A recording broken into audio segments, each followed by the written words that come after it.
Respon dari KPI terhadap siaran langsung rangkaian pernikahan Atta Halilintar dengan Aurel Hermansyah ternyata tidak digubris. Sebelumnya Komisi Penyiaran Indonesia menegur siaran langsung kedua pasangan artis itu pada acara lamaran pada Sabtu tanggal 13 Maret tahun 2021 lalu.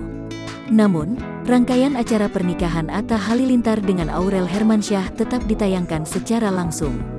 Hal itu tampak dalam upacara siraman Aurel yang dilangsungkan pada Jumat tanggal 19 Maret tahun 2021. Penayangan langsung itu menimbulkan pro dan kontra di masyarakat. Tak sedikit dari mereka merasa keberatan hingga akhirnya lembaga berwenang mengeluarkan teguran.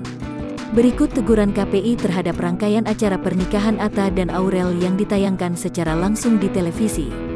Peringatan keras buntut dari acara lamaran Atta dan Aurel yang digelar tanggal 13 Maret tahun 2021, KPI memberikan peringatan keras kepada stasiun televisi swasta RCTI.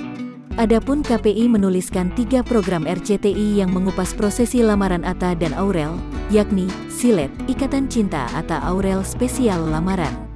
Acara lamaran Atta Aurel dianggap tidak memberikan kemanfaatan sehingga mendapat peringatan keras dari KPI.